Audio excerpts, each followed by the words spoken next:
Modern financial regulation is a story written in the ink of crisis. For over a century, the global financial system has evolved in a reactive cycle. Catastrophe strikes, and in its wake, new rules are forged to prevent its recurrence. This is the story of the two great pillars of that regulatory structure, born from the two most defining economic collapses of the modern era. It began with the Great Crash of 1929 and the ensuing Great Depression, a cataclysm that shattered public trust in the financial system. As the stock market imploded, panic swept the nation.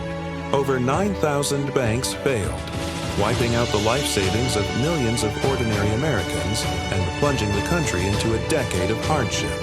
The scale of the devastation demanded a radical rethinking of how finance was governed.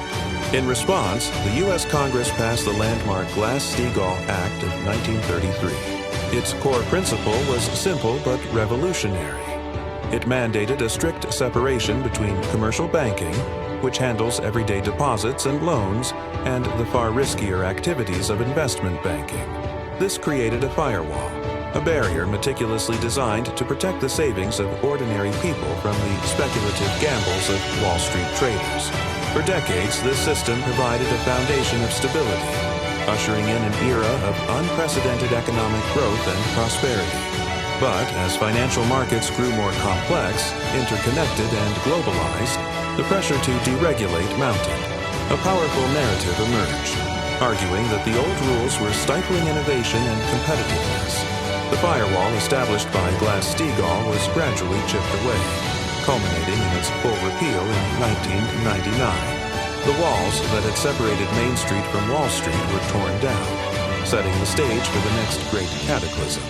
The 2008 financial crisis was a different beast altogether, a modern plague fueled by dizzyingly complex instruments like mortgage-backed securities and collateralized debt obligations, all built upon a global housing bubble. When that bubble inevitably burst, it triggered a devastating domino effect that rippled across the entire world. Financial giants once thought too big to fail, like Lehman Brothers, were brought to their knees, and the global economy was plunged into the Great Recession, the most severe downturn since the 1930s. The lesson was painfully clear. The financial system had outgrown its old rules, and a new, more sophisticated regulatory framework was needed.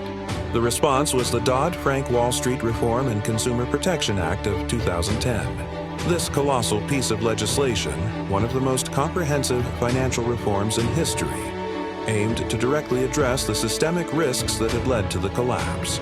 It introduced far stricter capital requirements, forcing banks to hold more reserves to absorb potential losses. It created the Consumer Financial Protection Bureau, a new watchdog agency tasked with shielding consumers from predatory lending and deceptive financial products. Furthermore, it established a clear framework for the orderly dismantling of massive, failing financial firms without causing systemic panic and necessitating taxpayer-funded bailouts.